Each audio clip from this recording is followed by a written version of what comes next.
ازيكم يا شباب، عاملين ايه؟ يا رب تكونوا بخير. بالرغم من ان البيت اكتر مكان واقعي جدا وعملي جدا وحقيقي كده، الا ان في مبالغات بتتقال على البيوت، مبالغات غريبة قوي. ليه بنيجي عند البيوت ونأفور كده؟ اول ما بتيجي سيرة البيوت تحس ان في حكمة او موعظة لازم تترمي في المنطقة دي. يعني ما تفهمش، اول ما تقول بيت لازم بعدها بيت وتلاقي مصمصة كده واديها قول مقصور.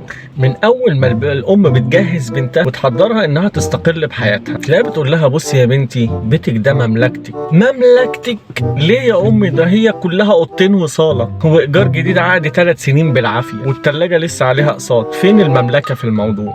ونرجع بقى نلوم العرايس ان هم جابوا شبشب فرو، كعب عالي وروب ستان مطرس كده وكرسي هزاز، ما هم من اللي بيسمعوه. مملكه. تلاقيه بيقول لك كده وهو بيتمطع، يا سلام، الواحد ما بيرتاحش غير في بيته.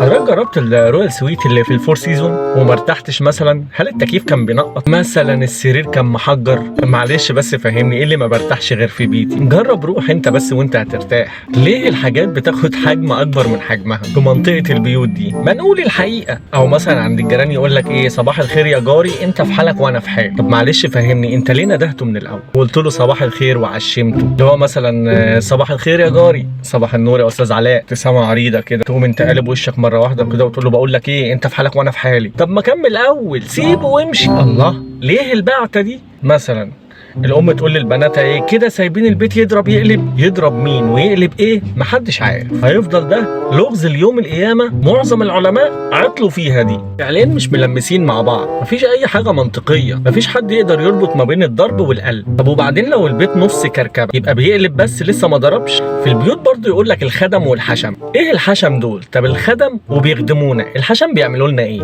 الاكل مثلا، الاكل في المطاعم عادي، مشوي مقلي محمر، انما في البيت لا. طنط بقى في العزومه تقول لك ده احنا عاملين لك المحمر والمشمر. طب المحمر وعارفينه، ايه المشمر ده؟ وليه مش بشوفه في اي منيو في اتخن مطعم؟ ليه المشمر ده بسمع عنه في عزومات البيوت بس؟ علشان اوفر. مفيش مشمر حضرتك الا في اكل البيوت بس، وده مصطلح محير. تيجي مثلا تعمل اوردر وتقول ايوه يا فندم، ممكن لو سمحت اعمل اوردر فرخه مشمره بس والنبي شمرها لي كويس وقرص لي على التشمير، علشان كانت تشميره المره اللي فاتت ما كانتش قد كده واضطريت اشمرها بنفسي. اللي ما عندوش اطفال في العادي بيقول انا ما عنديش اطفال، غالبا بيكون شخص سعيد وحر ومزقطط. الراجل ده هو اول ما بيروح البيت بيقفل على نفسه الباب، الافوره تهبط عليه، يبقى فجاه ما عندوش ولا عيل ولا تيل. تلاقيه بيقولها بتاثر كده، الله انا لا عندي عيل ولا تيل. هو اصلا تلاقيه ولا بيحب العيال ولا بيفكر في الخلفه ولا في الجواز اصلا.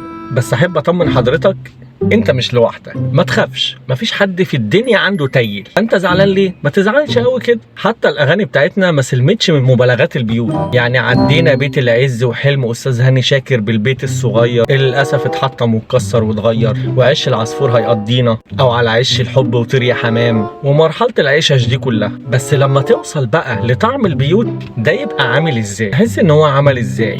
يعني خشب على جبس على وبر سجاد. الواحد ما بقالوش سنان للكلام ده. انا اعرف طعم الخل، طعم الكباب، الجبنه المتبله، اما طعم البيوت شفت في افوره. التراث برضو ملخبطنا شويه. يعني مثلا يقول لك البيت بيتك، تفرح بقى تقعد بقى وتاخد راحتك. يقول لك لا، البيت بيت ابونا. الله، ما تسيبونا في حته. او يقول لك مثلا لو وقع بيت ابوك خد منه قالب. ايه النداله دي؟ هو مش كان لسه البيت بيتي؟ معقول كده؟ او اللي يعوزوا البيت يحرم على الجامع. ليه كده؟ يعني لو البيت عايز فينه خلاص كده يحرم على الجامع؟ ليه المبالغه؟ ولا الجمله الشهيره بتاعت من خرج من داره اتقل مقداره، ده اسمه ايه ده بقى؟ ده مش افوره، ده افتراء، ده تحريض على البطاله. طب بلاش اتفسح ولا اتعلم ولا اشتغل، موافق، هقعد في البيت حاضر. طيب بس اروح اجيب فينو، طيب امشي رجلي حتى بدل ما العضلات تضمر، هيتقل مقداري برضو؟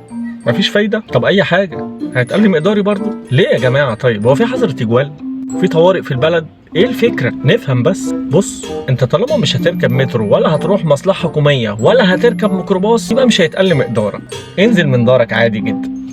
سلام. مبسوط معاكم واتمنى طبعا دعمكم، وما تنسوش تتابعونا على صفحتنا على الفيسبوك وعلى الانستجرام، والسبسكرايب الجميل واللايك والشير والتعليقات اللي هرد عليها طبعا بنفسي، واللي ما فعلش الجرس يفعل الجرس عشان لو في جديد يوصله كل جديد. شكرا.